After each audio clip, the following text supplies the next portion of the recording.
మహాశివరాత్రి పర్వదినం సందర్భంగా కోటప్పకొండ శివనామ స్మరణతో మారుతుంది. వచ్చే భక్తులు అన్ని సౌకర్యాలు ఏర్పాటు చేశారు. ఉమ్మడి గుంటూరు జిల్లానే కాదు ఇతర జిల్లాల నుంచి ఇతర రాష్ట్రాల నుంచి భక్తులు పెద్ద ఎత్తున తరలివస్తున్నారు. కోటప్పకొండకు వచ్చే భక్తులు ఎలాంటి సౌకర్యాలు కల్పిస్తున్నారు? కోటప్పకొండ నుంచి మా ప్రతినిధి నరసింహారావు పూర్తి అప్డేట్స్ అందిస్తారు.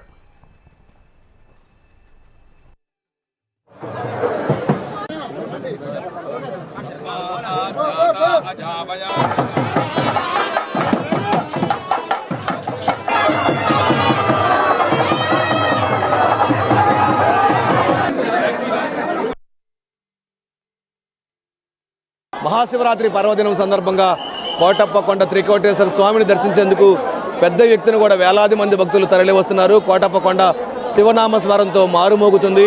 అంతేకాకుండా కూడా ఇటు గుంటూరు జిల్లా నుంచి కాకుండా ఇతర జిల్లాల నుంచి తెలుగు రాష్ట్రాల నుంచి ఇతర రాష్ట్రాల నుంచి కూడా పెద్ద ఎత్తున కూడా శివనామ స్మరణని త్రికోటేశ్వర స్వామిని దర్శించేందుకు పెద్ద ఎత్తున కూడా తరలి వస్తున్నారు.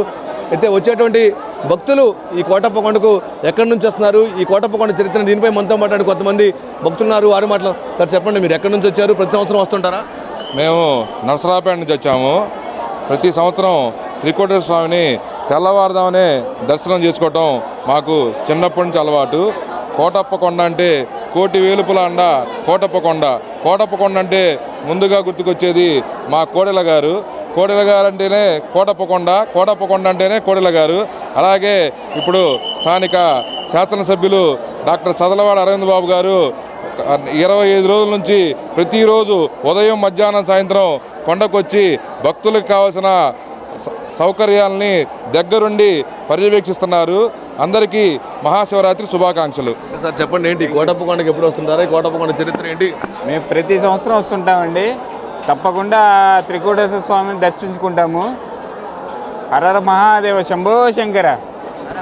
సో అంతేకాకుండా కూడా మరికొంతమంది ఉన్నారు, వారితో కూడా మాట్లాడే ప్రయత్నం చేద్దాము. అంతేకాకుండా కూడా ఈ కోటప్పకొండ అంటేనే కొంగు బంగారం అయినటువంటి కొలువెల్పుల దేవుడు అని చెప్పేసి, అంతేకాకుండా కూడా త్రికోటేశ్వర స్వామిని దర్శనం చేసుకుంటే ప్రతి ఒక్కరు కూడా మంచి కలుగుతుందని చెప్పేసి సార్ చెప్పండి, ఏంటి కోటప్పకొండ ప్రతి సంవత్సరం వస్తుంటారు, ఇక్కడ ప్రత్యేకత ఏంటి?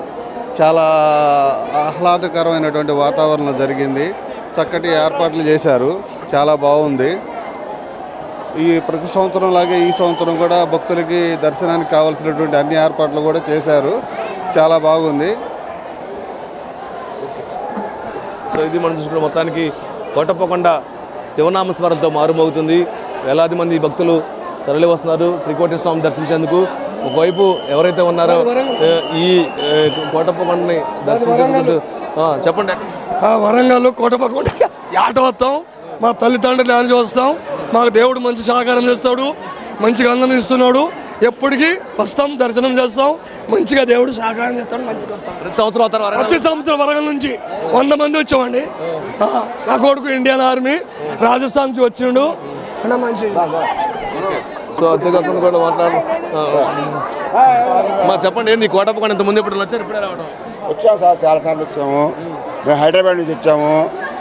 మాకు ముఖ్యంగా మా పవన్ కళ్యాణ్ గారు ఘన విజయం సాధించినందుకు, డిప్యూటీ సీఎం అయినందుకు ఆనందంగా ఉంది. కాబట్టి ఆ త్రికోటేశ్వర స్వామిని ఆయన సీఎం కావాలని మళ్ళీ మరీ కోరుకుంటున్నాము. మేమందరం జై పవన్ కళ్యాణ్, జై జనసేన. సో ఇది మనం చూసుకుంటే మొత్తానికి ఈ త్రికోటేశ్వర స్వామిని దర్శించడానికి ఇటు హైదరాబాద్ కానీ తెలంగాణ కానీ ఇతర రాష్ట్రాల నుంచి కూడా పెద్ద ఎత్తున కూడా తరలి వస్తుంటారని చెప్పేసి చెప్తున్నారు. సో ఇది మొత్తంగా మనం చూస్తే మాత్రం ఈ కోటప్పకొండ త్రికోటేశ్వర స్వామి దర్శించేందుకు పెద్ద ఎత్తున కూడా భక్తులు తెలుగు రాష్ట్రాల నుంచి కాకుండా ఇతర రాష్ట్రాల నుంచి కూడా పెద్ద ఎత్తున కూడా తరలి వస్తున్నారు. ఇది మహాశివరాత్రికి సంబంధించినటువంటి కోటప్పకొండ నుంచి అప్డేట్. కెమెరామెన్ గణేష్తో నరసింహారావు, HM TV.